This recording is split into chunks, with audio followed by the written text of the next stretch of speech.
Okay.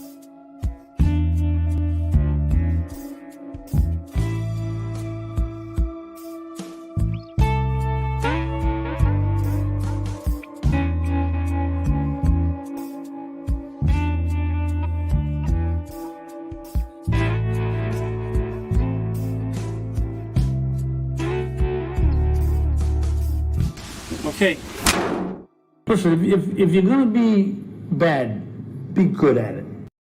What's up, everybody? Welcome to another edition How of you doing out there? Live with Jerry T. I'm Dave Betancourt. I'm with Gerald Tillinghast. Hello, Jerry. Hey, Dave. Listen, first off, I want to thank everybody for the ones that tuned in last week for our double episode. I want to thank you for doing that. We needed the support. We can have more if you can do it. And we like more comments. That would help us out a great deal. Yeah, we were at the Havana Cigar Bar. It was a good time. Yes, it was. It's a good place. So everybody that came liked it. So it went well, I think.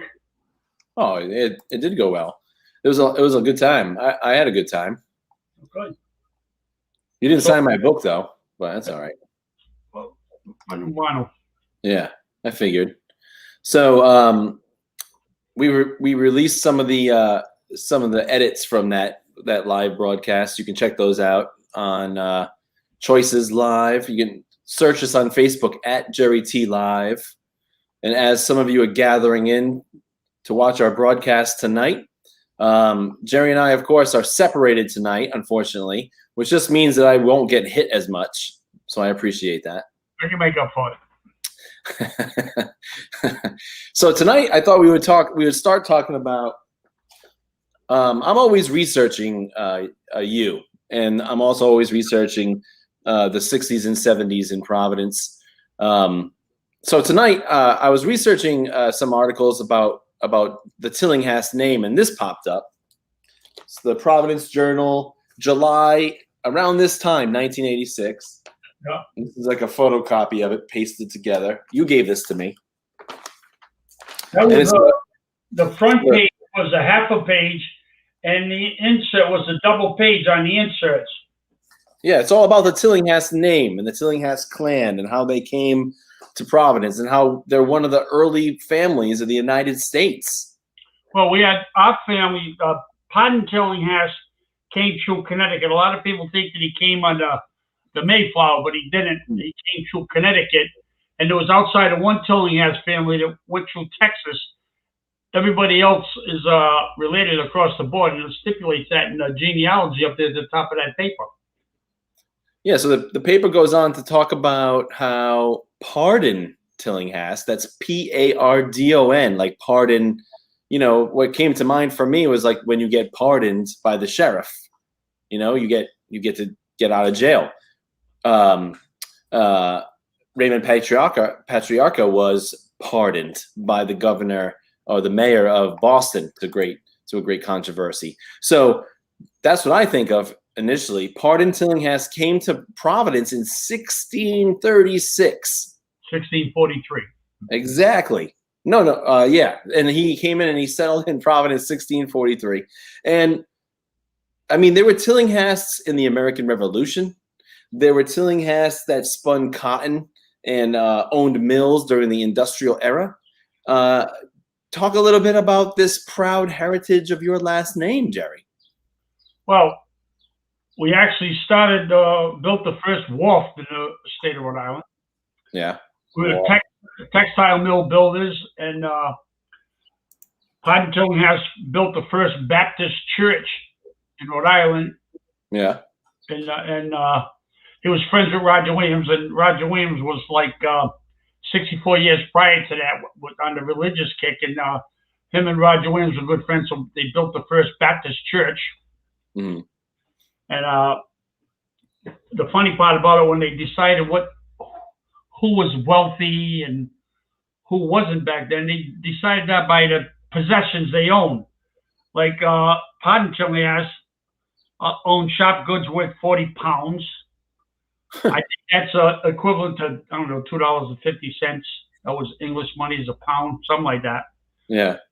4 acres of enclosed land, 80 acres of vacant land, 4 cows, 3 heifers, 24 sheep, 5 horse kind, which I would assume is mules, 2 swine, and part of 2 boats and a little sorry housing. Yeah. That's how they gauged their wealth. Was what they had, because there wasn't really any money here in the United States yet. It wasn't even the United States yet. No. So Providence must have just been wilderness, and this guy Pardon Tillinghast rolls up in it and is like, I'm going to build a wharf, and I'm going to build a church, and I'm going to build a whole bunch of stuff. Well, they come from a family of history as textile workers, textile builders, and they built a lot of things of that nature in Rhode Island. So in this article about the early days of the Tillinghast name, you say about Pardon, you say, I'd be very honored to meet him. I think he would like me. I think he'd be proud I was a Tillinghast and would understand that people make mistakes. You think you and Pardon would be good friends? Absolutely. He's a Tillinghast. Oh man. And then you go on to say, you get caught up in the times. I wish I would have been brought up in the Pardon Tillinghast era. It would have been a whole different ball game. What did you mean by that? Well, back then, I mean, it was very obvious that what you could claim, what you could hold on to, was yours, and you'd be good at that. I was thinking, I think I would have been good at it. I would have been with the families anyway. We would have been that much stronger, I think. So I looked into a little bit about what life would be like. And I wanted to see if you still think would be a whole different ballgame after I tell you a couple of things. So Pardon Tillinghast, he was dead by age 36. The average life expectancy for men that back then was age 35. I would have surpassed that. Also, I can't see you in a waistcoat. You know what I mean? A waistcoat? Yeah, that was what was popular. That was the way they dressed back then. Like, it's hard for me to see you in a powdered wig like this one. Nice. Yeah, you wouldn't know. No, well, back in the day, that's what they dressed like. So you'd have to be. It would definitely be a whole different ballgame. You'd bring a whole different style to the 1600s. Let's take another look at that. Yeah. Pretty good. We're pretty good at Photoshop here at the Choices Live with Jerry T. So also, okay, here are the popular jobs. I wanted to talk a little bit about what you think you would do for a job in the 1600s. Ready? Well, popular jobs: cabinet maker, blacksmith, cooper, gunsmith, candle maker. I think I would have went with gunsmith. Well, maybe you say that. Yeah. Or candle maker. No, or blacksmith. So good swords. Yeah.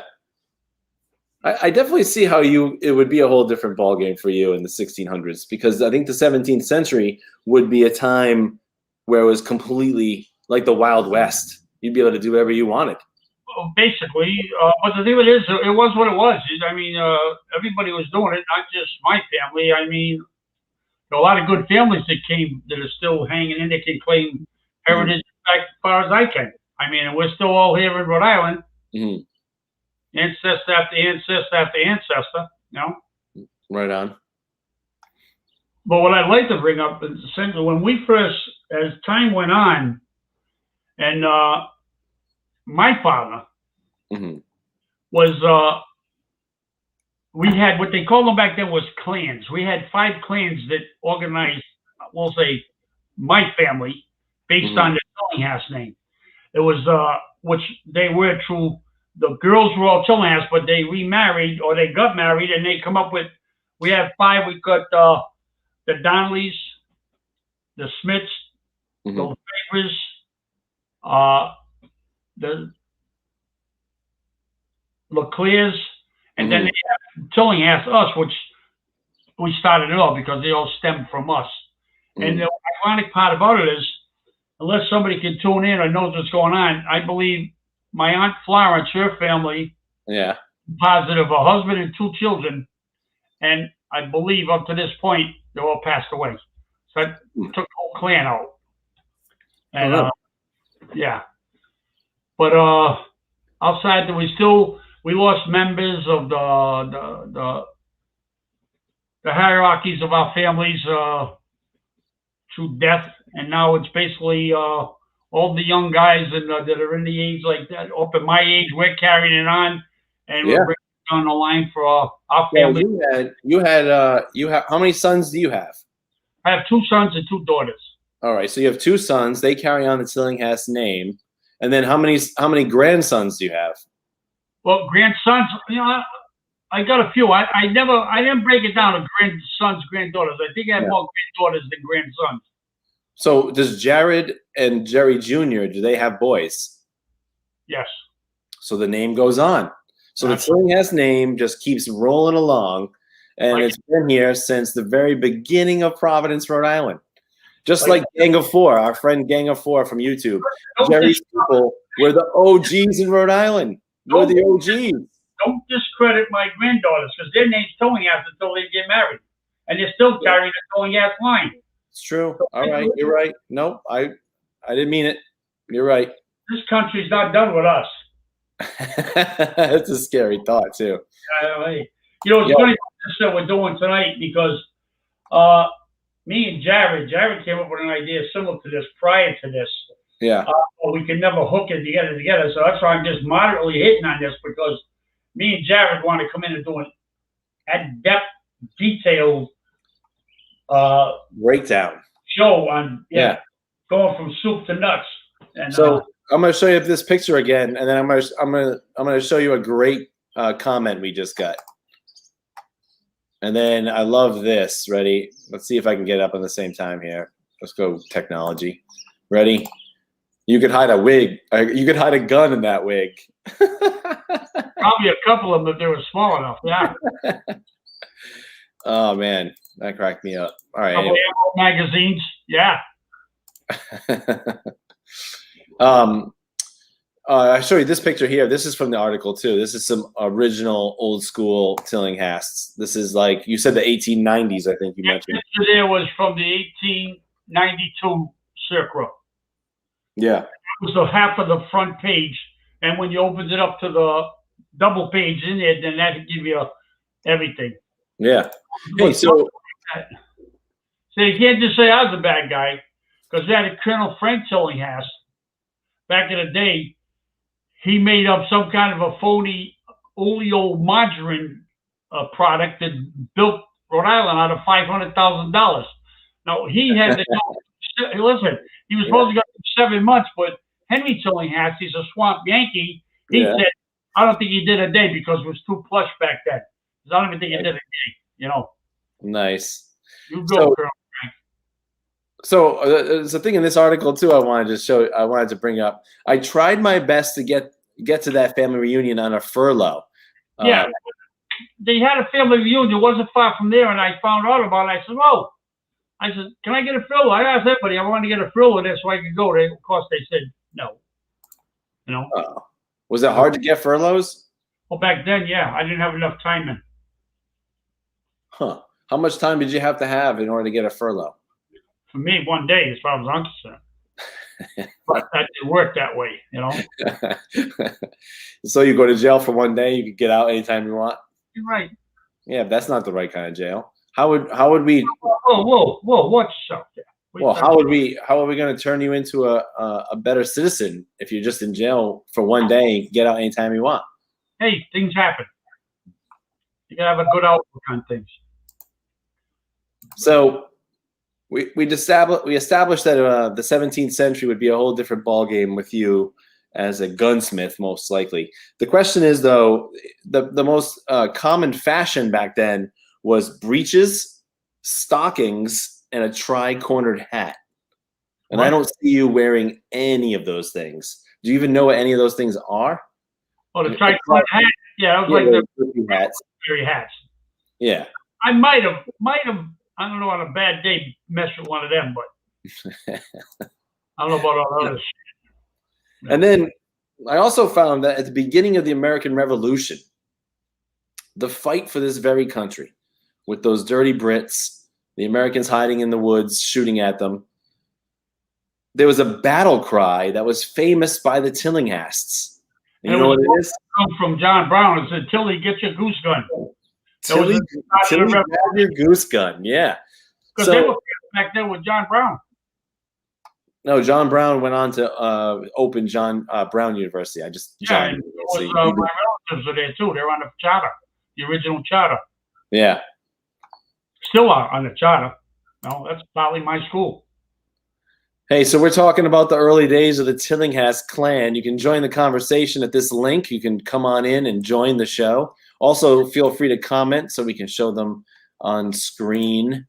But this link here, the StreamYard link, that lets you come on the show with Jerry and I, which is always a good time. We're talking about the early days of the Tillinghast clan. Jerry and his family were the original gangsters of Rhode Island, and that's what we're talking about here on the Choices Live with Jerry T. So Jerry, oh yeah, you can comment. What's up, gentlemen? Says Lonnie. Hello, Lonnie. How you doing, Lonnie? Listen, back up a little bit. What you just said. We're the original criminals. No, OG. You're just the OG. You're original people. Oh, okay. Not criminals. I don't think Pardon Tillinghast was a bad dude. No. Listen, we started the first, I believe the first law firm, Tillinghast, Collins, and Graham, was the first law firm started back then. It's still in existence today, but the Tillinghast family that was involved, that one that originally had his name on it had passed away, of course. Yeah. But they still Tillinghast, Collins, and Graham. Huh. They could have gone in the arena. Absolutely. We'll go in the arena anytime. The arena. Well, it's about that time we should talk a little bit about the places that we love. I have a banner here. I'm going to prompt you, Jerry. We're going to talk about Harriet's. Harriet's Kitchen. Listen, it's open till 2 o'clock from, I think it is 6:37 to 2 o'clock. Mm-hmm. Food's fantastic. Prices are good. The atmosphere is really good. Got a great cook there, Mike. He's a great cook, and you got great looking waitresses. You can't beat it. Got to go down there and tell them Jerry sent you. You probably won't get a deal, but you'll be all right. You tell them I sent you. Nice. All right. And then we're also talking about, where is it? Marchetti's. Marchetti's. I'll tell you the truth. That's one of my favorite places to go, and I like the food's good. Like I said, the service is great. The prices are good. You can't beat it on a night out. And you can eat so much between Harriet's and Marchetti's. You're always taking home a tray. Unless you just leave it, you're taking home a tray. You get how much you get. Nice. I think that's all we're talking about right now. Oh, hey, Charles Burdick. Hello, Jerry. What's going on? You know Charles? Yeah, how you doing, buddy? Should come on and join the show. You can do that. What's that on your bike? Was you on your bike there? Join the conversation. Yeah, I don't know why people don't want to get on. Everybody looking for 15 minutes of fame, but they don't want to come on. I mean, it'd be great if they come on. They ask questions, and I've got a ton of family. They don't want to come on, But hey, it is what it is. I know. Where are they? Where is the family? Probably home sleeping. I don't know. So the other thing I wanted to talk to you about, let's see. Oh, we have a question from Ken Iavino Sr. Has Jerry ever been to my uncle's bar on the hill, New England Tap? Joe Iavino. Yes, I've been there a couple times back in the day. It's right at Decatur Square. Oh, it's been around for a while. Oh, yeah. Nice. Where is it on the hill? It's right, I forget the name of the street. It's right at the corner. I don't think it's there anymore. I don't know. Right on the corner of was, I forget the name. Nice. Katie McGuire checking in. Charles lived across the street. And it was gone. I think it's gone, the OG bar. Yeah. His uncle's bar. So the other thing I wanted to talk to you about tonight was, well, first of all, this picture of you. Let's get rid of that quote here. Hold on. Sorry. Sloppy. Everybody makes fun of that suit. I like that suit. So, yeah, let's talk a little bit about this photograph. This is a great photograph from Michael Delaney, Providence Journal. Gerald Tillinghast. In this picture, you're climbing into a van at Superior Court, August 1979. That was for the case that put you away for life. Tell me a little bit about that suit.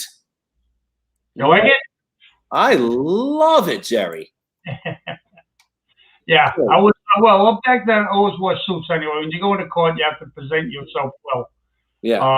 But the deal is, yeah, that was on our way back. We were taking, we're done for the court for the day, and we're going back to the prison. Yeah. What a change of scenery. Must have been a bummer. No, it was what it was. Was that the last time you're going to court? Or no, just another?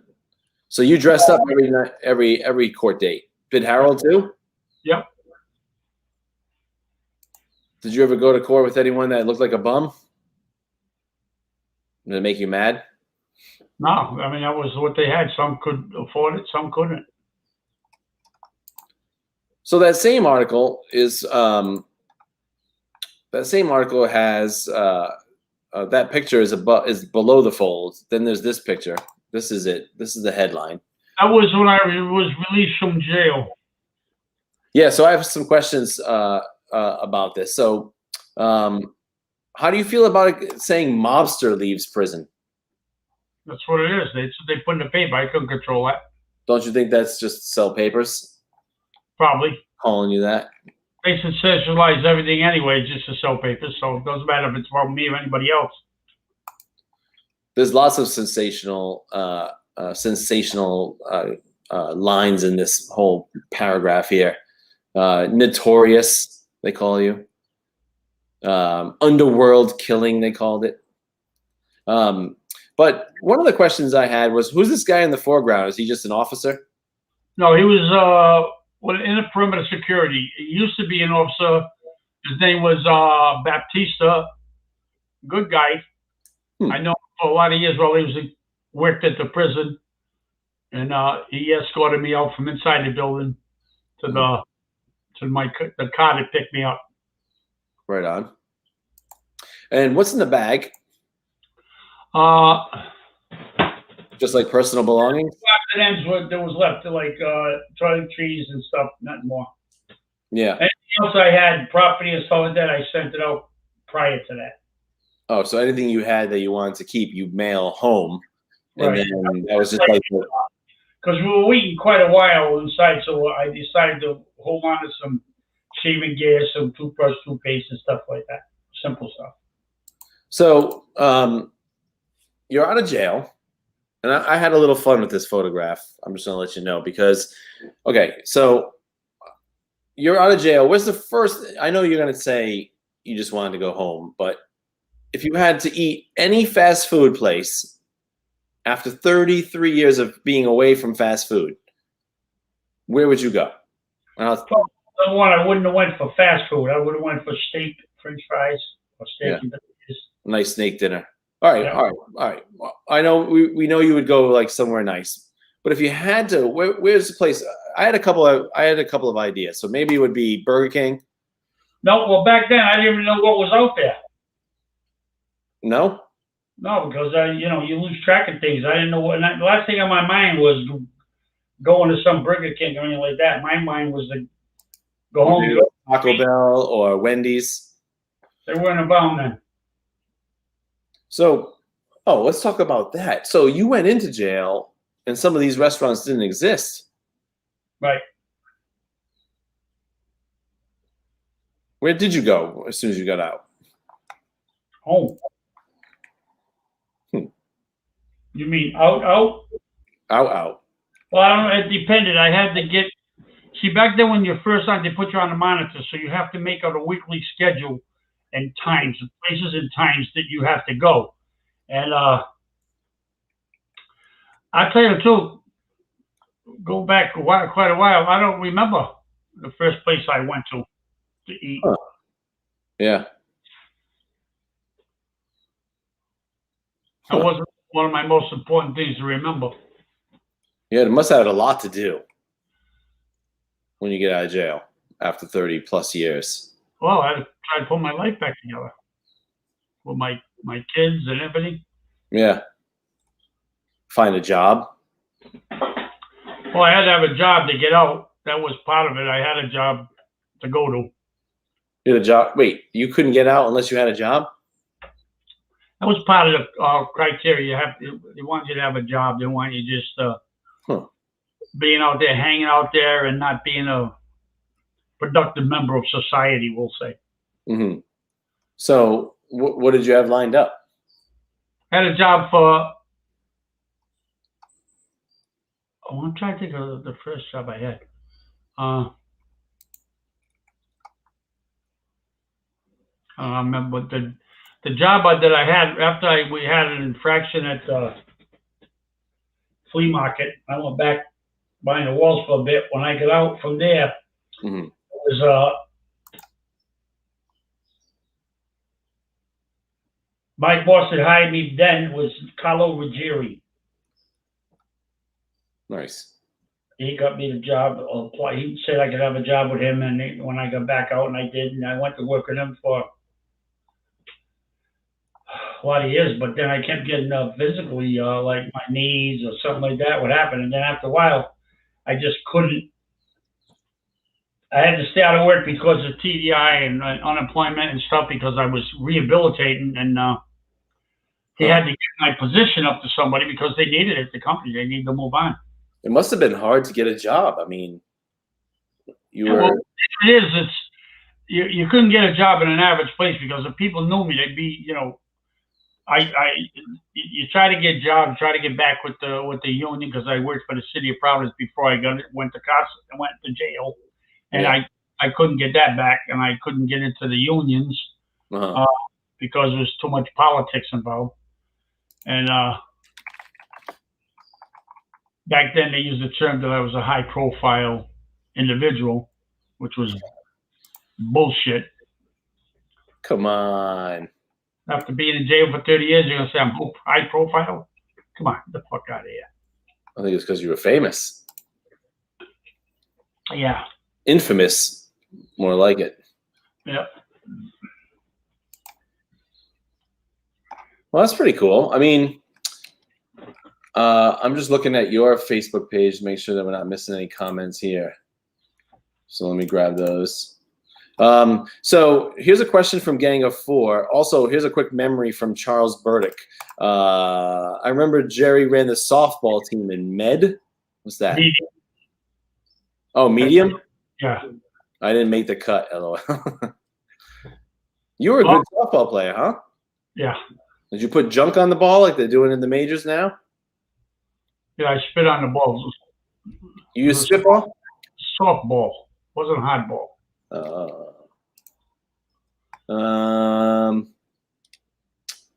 Just some we got some eyes emoji from Jared. Jared should come on the show. Where is he?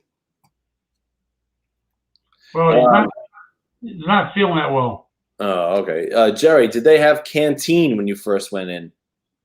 Well, yeah, they call them store orders. What's that mean? What's canteen? Canteen, you buy food and stuff from right there at the prison. They had a store. Yeah. And you buy whatever you need, food and stuff. Your business would come up and buy things, and they'd send it into you after the business left. Oh, that's cool. What was your favorite thing from canteen? Nothing. It was all sweets. Oh, yeah? You didn't eat it? Well, that's all it was at the time. They feed you with all that swill. Yeah. Because eat outside, then they're working in the kitchen inside. That was better. But did you like when you worked in the prison, did you make normal wages or did you make like? No, start off $1 a day. Stop it. That's what it was. That can't be. That's not fair. Oh, You're still working. Yeah, well, $1 a day. That was to help people decide that didn't have any kind of a financial situation where they could afford to. But in other words, you had to work to buy your stuff for the cosmetics. You needed your shampoo, your shaving cream, your razors and toothpaste, and you went for for a while, you're working off $30 a month. That's what you get. Wow. But we're getting off the beaten track. It's about my family tree, not my fucking prison background. Well, we're kind of talking about all kinds of things because what else are we going to talk about in your family tree? I'm out of ammunition. I don't really know too much about it. I'm just answering what the people want to hear. Like, here's another question. What do you think of the series The Sopranos? They just made a prequel where you get to find out where Tony Soprano comes from. It's him as a kid. That's not what it says. Yeah. It says, what do you think of the series The Sopranos if you've ever gotten a chance to see it? Yeah. I thought it was 25, possibly 20% true. The rest was Hollywood. Oh, yeah? Bullshit. All right.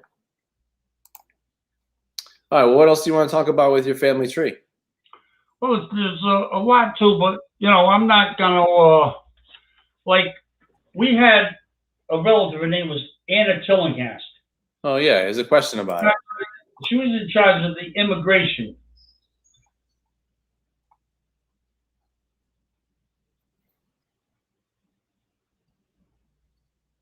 Billy Joe was my niece. Huh. Anna was my brother Billy's first wife. I mean, his wife. He died before Billy Joe was even born. He didn't even know his daughter. Huh. And then Anna married into the Leclercs. Well, there you go. Yeah.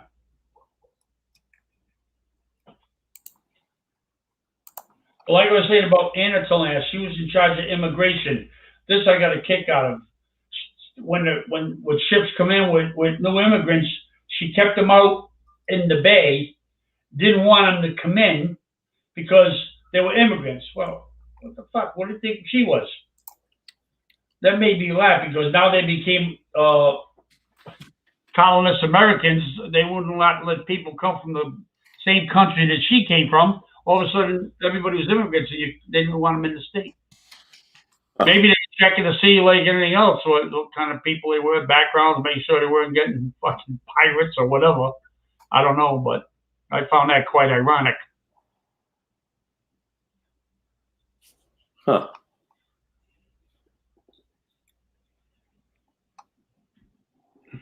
Well, it's talking about the Tillinghast family name, one of the earliest families.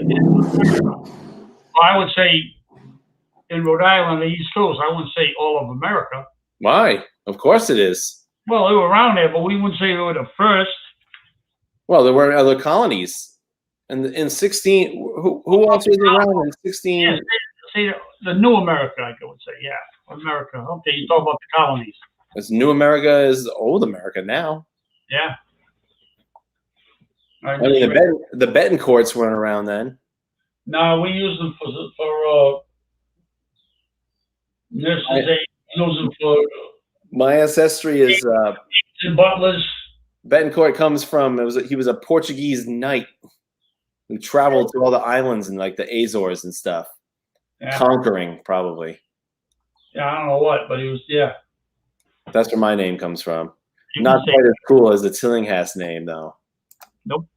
So you can join our conversation here. We're live with Jerry Tillinghast from Crimetown. Join the conversation. This is the link. You can join the show.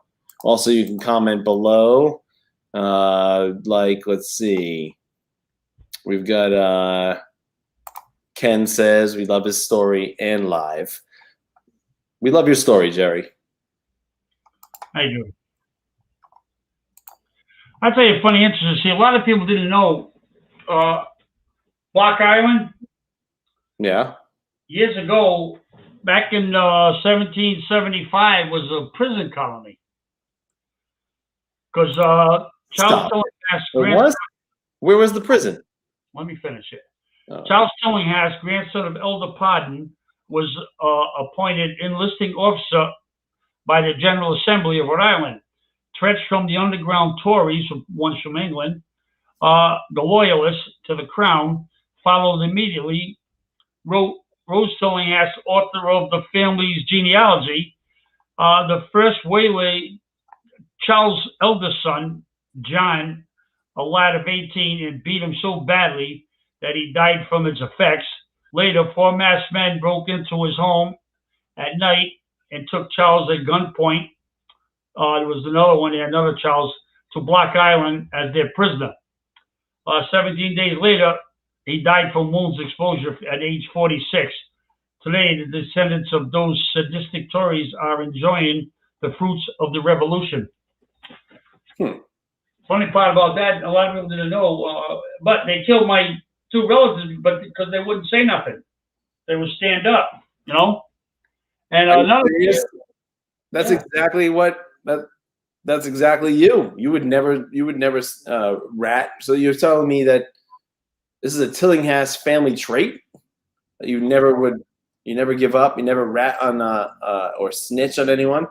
Well, as far as Rhode Island goes, yeah. I don't know about everybody in any other state, but you know, you had people that look at Pardon Tillinghast. One was a Supreme Court Justice, 1904, and died, the Chief Justice, and died in 1905.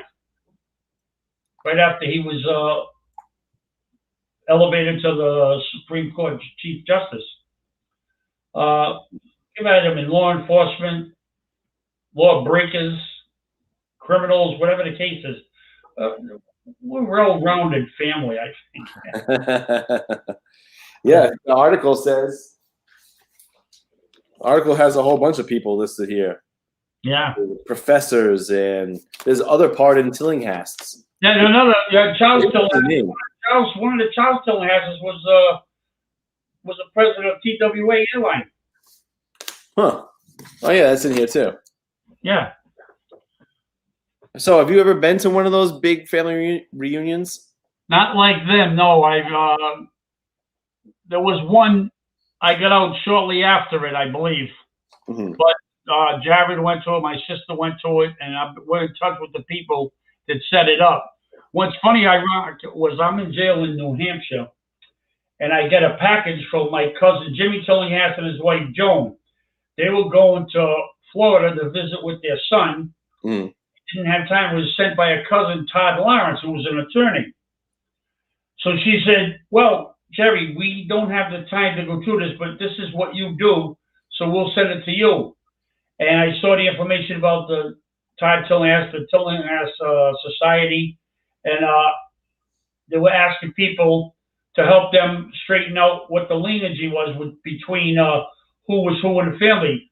Well, I called them, and I said, well, I was surprised. He was in New York. He took the accept call. I said, the collect call. I said, wow, I'm surprised you did that. He said, why? You're my cousin. Why wouldn't I? I thought that was cool. And I was in touch with him periodically, and I said to him, I says, well, I had to straighten out. He had my brother's kids mixed up with the other brothers, and they didn't have the age brackets right or whatever. So I helped him straighten that all out. And I told him, I said, listen, what kind of paperwork do you have? He said, well, I've got over 25,000 copies of paper I'll send you. I said, whoa. Huh. I got a 9 by 10 room. Where am I going to put it with me being there with it? I said, no. I said, well, when it comes time I get out, I'll contact you, and we will. But what happened was, he asked me, there was a Tillinghast in Massachusetts who had over 100,000 documents. He passed away, and nobody knew where they were. And he was asking everybody if they knew anything about it, or how they could go about finding it, or anything close to that person's family. But evidently, he didn't come up with it. But that would have been interesting. Yeah. Interesting. Hey, so we have a comment here I want to run by you. Jerry, my roots is from Worcester, so we kind of neighbors. Do you think your experiences in Vietnam parlayed into going into the business you chose? Well, I don't know. In other words, it didn't hurt. I mean, but when I come back, I got fucked in Vietnam by the government, and I come back with a lot of rage. But actually, I don't know if you had my book, if you read it, but part of the reason why I ever got involved was because of my brother Harold. Mm. And I used to hang around with different people, like at the Bronx Tap, the different places where all the wise guys met and stuff like that, or so-called wise guys, because I grew up in that area and I knew a lot of them from that area. So it was just kind of normal for me to gravitate to that bar. Mm-hmm. Then one thing led to another, and the rodeo began. Well, do you think your experience in Vietnam helped you at your city job? Yes, as far as I'm a combat veteran, as far as being able to work with weapons and things of that nature. And you see, what happens in the Marine Corps, I believe, maybe any other branch of the service, the Army or any ground troops, what they teach you is they teach you, the Marine Corps especially, what they wanted to teach you was how to kill. They didn't teach you how to unkill. And they taught me that at that time, what I realized was there was no value on a human life. I don't care what side you're on. We go out there, we do what we got to do, and you just kept sending us out there thousands at a time, and a lot of Marines or soldiers and whatever the branch was that was on land, they got killed in the air, on the boat, on the ship. So to me, they didn't give a shit one way or the other. They had an argument with politics, and they sent over 30,000 military men. So to me, they didn't have a very value on our life as well as we didn't have them on their life, meaning in country. So it was, but you don't realize that until afterwards. So I'm up there 19 years. A funny story was I came back, now I'm 19 years, going 20 years old. I'm dodging bullets like everybody else. And when I get back, people say, well, thank you for fighting for our country. I said, yeah. I said, let me put it this way. When I was in a firefight, last thing on my fucking mind was Broad Street in Providence. I'm worried about ducking, getting out of the way, keeping myself from getting shot. After it's all said and done, I check my no holes. Okay, fine, USA. But in the meantime, you're not thinking of that. You're there, you're there, but you're not thinking of that. You're thinking of survival, like everybody else. Do you think, because you worked for the Department of Public Works, did you do anything like that in Vietnam or in your training that would help you with that job? No. The city worker. Did you actually work, or did you just fuck around with Buddy? Of course, Buddy. Bust his balls. Don't mention his name, please. Hey, it's a good question. So, Jerry, do you have big family dinners? Well, we used to back in the day, but not today. Everybody's branched off into their own families. My kids, they have their own family dinners. Sometimes we get together, we have cookouts and stuff like that. And periodically we do. We go out there for cookouts and stuff like that. Sometimes, depending on who was involved, whatever the case was, who came up with it. Me and some of the kids, we go out and get something to eat. But it's been a long time for a sit-down meal where everybody was there. That was far and in between since I've been home. I would like to see it more, but hey, they're doing their own thing. Do you guys have any plans for a big family reunion or a big get-together? Oh, I was talking to my cousin Lori, and what's happening here is she's really bogged down with a lot of personal stuff that's going on in her life. So we're trying to set it up for September of this year, but I'm going to have to call Johnson Memorial Park and change it to probably maybe first couple weeks of spring. And we'll probably go from there. It gives us more time to get to it and whatever, Yeah, cool. So Charles Burdick is asking how long over there in Vietnam? You were there for about a year or so? A little more than that. Yeah, 7 months of almost constant battles, going on a lot of patrols, days and nights. Then I jammed up. I was there. Even when I was on restriction, we're going out on patrols. And they had the shortage, they needed us, so we had to go. You were undermanned, right? Well, we all were. Wasn't just me. You were there, and right when it started to get really violent and vicious. I I remember I was in Quantico, Virginia. I used to train the second lieutenants going through their boot camp on uh, weapons and camouflage and stuff. So I volunteered to go to Vietnam. I just didn't like garrison life. I remember thinking to myself about 3 months after I was there, dodging all them fucking bullets. I'm saying, what the fuck did I sign myself up for? Yeah. And everybody else was thinking the same thing, but you just didn't want to say it out loud. Yeah. But were you ever scared? of course you're scared. You have to be scared. If somebody says they weren't scared, and I'm not saying scared of the whole thing is, but you had to have that level of fear to keep your adrenaline going and to keep you alert. I mean, we go out there every day and do what we had to do, just like the soldiers did everything else to do, the army, Mm-hmm. all the branches. But you have to maintain that level of fear because it's there, And Yeah. but what it does, it helps you kind of stay alert more than you would normally Mm-hmm. out on patrols and stuff. Huh. But nobody can come back and tell me they were on patrols and they were in Vietnam for a long time and they didn't have any fear at all. They're bullshit. They're lying. Hey, Hollywood films like Platoon and I don't know. They always say, they always had like the guys who have been there for a while. They never talked to the newbies. Like the new recruits that would come in and land. Did you ever show them like the ropes or what to do? Or did you ever like get upset with them when you were on patrol? We're there together. We try to help. Yeah. Yeah. So that's just a Hollywood thing. Yeah, I think so. Yeah. Yeah. And I think one of the better movies from that stuff was the Platoon. Yeah, Platoon seems to be the best. Yeah, I think. But I don't like watching them because even today I watch some military movies and stuff like that, and I automatically think back of guys that didn't make it home. Yeah. Yeah, you saw some shit. Hey, switching gears. Here's a good Jason Sharp. Hello, Jerry. Glad to see you. Have you ever been to Canada? Tomorrow is Canada Day. That's why I ask. Yes, I've been to Canada. I've been to Kingston, Ontario, a couple times in the past. Nice.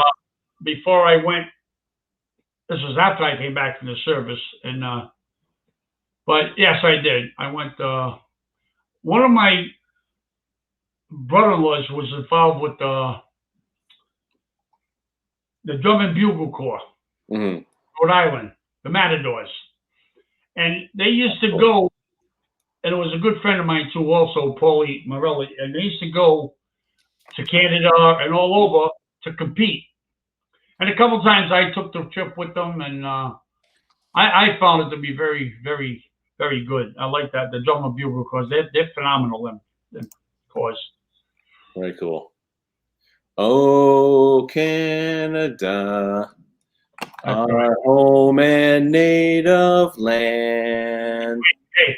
True patriot, loving all of us, command, something like that. All right.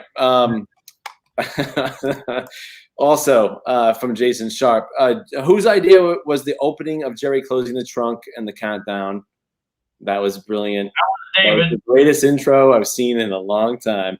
Yo, I don't get a lot of love on this show, so thank you. Yeah, all that stuff you see, though, that's all David. Stuff like some of the stuff Jerry doesn't always approve of, like this. Did not get the thumbs up. At least I had the pitchfork. I'm happy with that. Yes, and then there's me in the foreground of you eating Taco Bell after you get out of jail. Photoshop skill on point. Special shout out, Eric and Danielle. Thank you for helping me with that. This is funny. I like the trunk as well. As long as you aren't in there. I was in there, and it was scary that I didn't think I would ever get out. We need to do those. We need to do those drive arounds again. Those are fun. Huh? I've been saying that. Let's get on that. Oh, Charles says Jerry would have made a nice farmer. Maybe that was your 1600s. Oh, I'm getting rained on. Hold on. Was it raining out? It's raining here. I'm in an undisclosed location. He's in Pasco. Can't tell you where I am. Don't say it. Don't say it. Pasco. No, it's not true. Hey, so we got 10 minutes left. I'd love to get someone on just to ask some questions about what all the crazy things we've talked about tonight. This is the link. Come on to the show. I don't know where all my kids are. They all said they were going to get on there and say something. I know. It's the whole point. You have kids. That you have kids, so they'll come on your live show later in life. The whole point I had them. No. To come on a show that never existed. Everyone seems to think that I'm in witness protection. You will be. Which is probably them fucking pictures. It's fairly accurate. Yes, this is the one that gets me in trouble. No, I can't show it again. All right, Jerry, what kind of stuff were you in the platoon smoking in Nam? You know what? I never smoked. There was a lot of smoking going on over there. I never did because I valued my life too much. And if I was we're up there and keeping God in the perimeter, the last thing I wanted to do was be in the fog, not knowing what the fuck was going on around me. But seriously, that's what I was thinking. Sometimes I had to go wake somebody up to relieve them, and Jesus Christ, I'll tell you what, you can wave your hand in front of their eyes and they're on another planet, you know? Yeah. And I yell at them and everybody else did, because these suckers are supposed to be watching out for our life. Well, where'd they get it? Was it growing there in Vietnam? I don't know. I didn't ask. No. Could have got it from the villages for all I know. I don't know. I mean, it's a good plan. Like, get the bad guys stoned. So, you know. All right, Jerry. In your honest opinion, if Gotti were never indicted and convicted, the state of the USA would be in the state we see it in today. I don't know what that means, but you tell me. You met Gotti. I've never met Gotti. I don't know. If Gotti were never indicted or convicted, the state of the USA would be in the state we see it in today. Would it? Would be. Yeah. Well, let's say this. I don't know. As far as New York goes, I don't know. That's a long time ago. Everybody was very treacherous life, that life. Very, very treacherous. Everybody wants to get to the top, but when you get up there, it's very lonely. Yeah. Everybody's trying to get what you got, so I didn't envy them spots. No? No, I just like John. I mean, who the hell wants to do that? People involved in a family, they don't last that long unless they got a hell of a crew with them. Do you think that when you were with John, did you feel that, like, anxiety or stress of his life, like that everyone was, he was at the top when you knew him? No, he was just a captain when I first met him. Oh, really? All right. So you didn't feel that stress on him then? No, I mean, I went there, we visited, we talked, but a lot of it was kind of superficial too, because he did a lot of talking with Gerard and that, but I was there too. But then a couple times afterwards, I stopped by when I was in there. We never really got into anything other than nothing spectacular, you know? Yeah. Nothing life-threatening or anything of that nature. It's cool. Let's see. You ever meet Sammy the Bull? No, he wasn't there at the time I met John. Intense. You are intense, Jerry. Did you ever hear of Parakeet Island, Vietnam? Parakeet Island? Yeah. No, can't say as I have. If I don't remember it. I was in Chu Lai, which is 50 miles south of Da Nang. We were stationed outside of two major villages out there, what they call Sang Tra 1 and Sang Tra 2. But up until then the other thing was like 50 miles going north to Da Nang.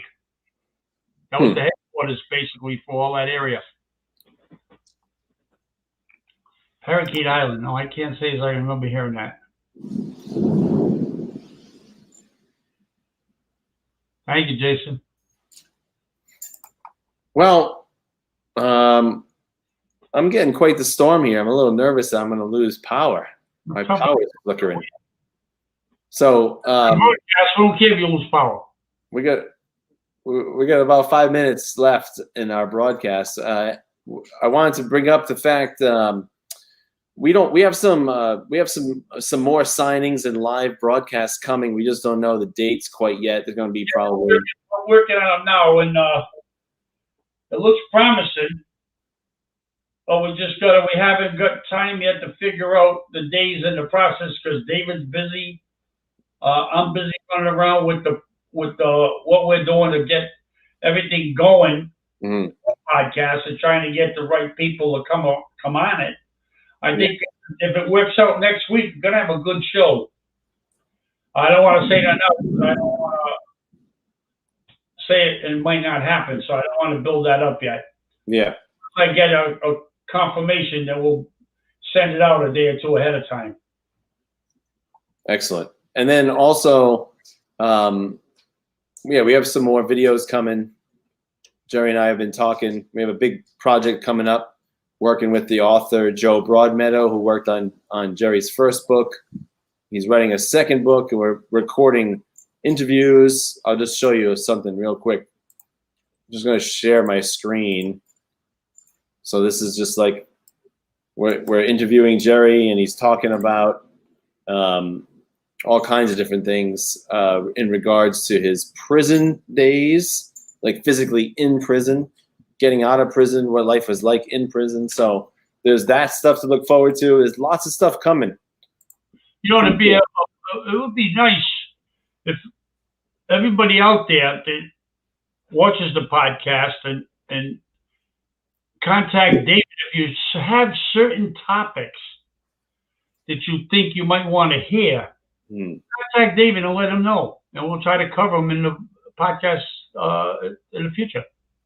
Exactly, and if you want to see, a lot of times we don't have a real agenda because it's been tough trying to get people to show up. With now that the pandemic's so pretty much calmed down, everybody's trying to get running around, and they don't have all that kind of time to take out, even though it's only an hour on and they get away from home, but which I don't understand. But hey, it is what it is, you know.